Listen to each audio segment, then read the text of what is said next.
Hey, kali ini gue akan membuat game 1 juta umat. Apakah Minecraft? Apakah Mobile Legend? Kali ini gue akan membuat game burung-burungan, yaitu Flappy Bird. Game yang sangat sederhana, hanya memiliki satu kontrol saja, yaitu lompat. Tunggu dulu, tapi Flappy Bird yang gue buat, burungnya bisa jalan-jalan sendiri, alias gue nggak perlu pencet-pencet. Kali ini gue akan menggunakan bahasa favorit, yaitu Python. Ini sih. Nah, ini dia yang benar, gue akan menggunakan Python dan environment-nya menggunakan Pygame. Dan gue juga akan menggunakan machine learning untuk melakukan otomasi yang merupakan bagian dari artificial intelligence, atau yang juga dikenal dengan AI. Dan secara khusus gue akan menggunakan deep learning, dan framework yang akan gue gunakan adalah PyTorch. Lalu elemen penting dalam game ini adalah burung dan juga pipa. Gue akan meload yaitu burung dan juga gerak yang ada di bawah. Tapi sayangnya burung itu masih belum bisa bergerak. Gue udah tahu alasan kenapa burung ini nggak bisa bergerak, karena warnanya merah. Suka-suka lu dah. Gue akan ganti warnanya menjadi hijau di sini. Warnanya udah hijau, artinya udah bisa jalan. Dan gue akan membuat animasi sekelas Pixar di sini. Dan gue udah nyiapin 3 sprite supaya bisa gue jalanin animasinya seperti ini. Selanjutnya gue akan membuat pengecekan collision dengan tanah yang di bawah, dan juga gue akan membuat kontrol yang memencet spasi supaya burungnya bisa mantul-mantul.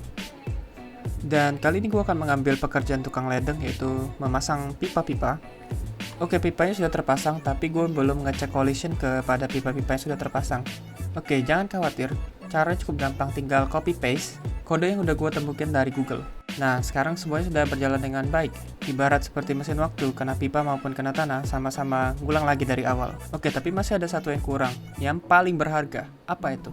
Bukan keluarga tentunya. Jadi kita harus memberikan kecerdasan kepada burungnya sehingga bisa mantul-mantul sendiri. Dan gue akan menggunakan Deep Q Learning yang merupakan bagian dari Reinforcement Learning secara umum.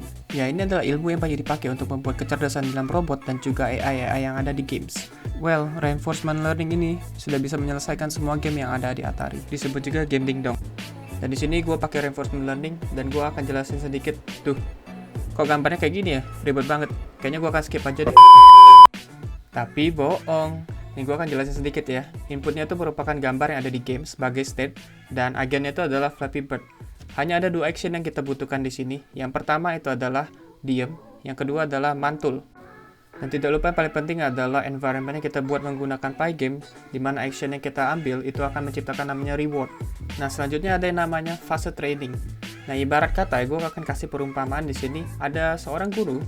Ini sih. Perumpamaannya gue ganti supaya kalian gak kehilangan fokus. Ada seorang guru dan juga ada seorang murid. Dan bagaimana jika muridnya mendapatkan nilai jelek? Ya, dia nggak dapat imbalan apa-apa.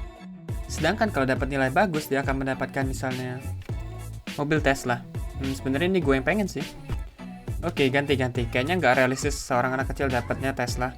Gue akan ganti dapat misalnya permen. Beginilah cara gue melatih AI supaya dia bisa lebih pintar. Kalau misalnya bekerja sesuai dengan harapan gue akan kasih imbalan. Kalau enggak,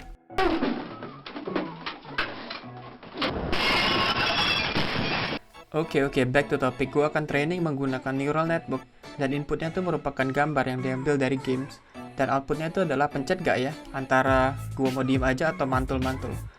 Di sini rewardnya gue set +1 kalau misalnya melewati satu pipa, dan -1 kalau misalnya nabrak pipa. Setelah sekian purnama gue coding. Gue tahu ini lebay.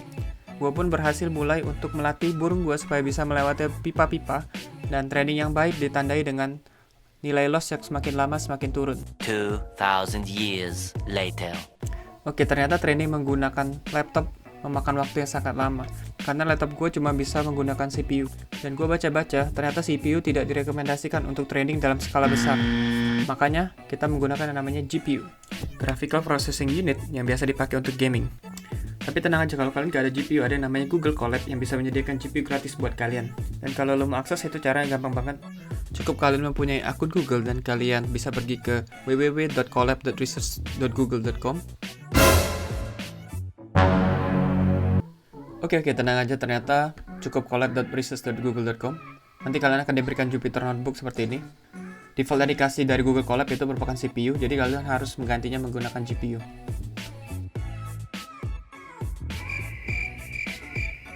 A few moments later. Nah sekarang sudah ganti menjadi GPU. Dan kalian sudah bisa memproses program yang sudah kita buat tadi. Dan itu 10 kali lebih cepat daripada CPU yang gue punya. Ya bayangin aja gue training menggunakan GPU hanya 1 hari. Dan 10 hari kalau bisa menggunakan CPU. Dan gue pun berhasil membuat burung Flappy Bird sangat pintar untuk melompati pipa-pipa. Tapi masih ada satu kekurangan, backgroundnya masih hitam. Mari kita coba cari background. Di tempat nongkrong favorit gue yaitu google.com Flappy Bird background. Dan gak usah semua gambar lo ambil, cukup satu aja. Oke, setelah gue load dan backgroundnya gue ganti, ternyata Flappy Bird-nya menjadi bego lagi. Kadang-kadang dia bisa nabrak pipa-pipa yang ada.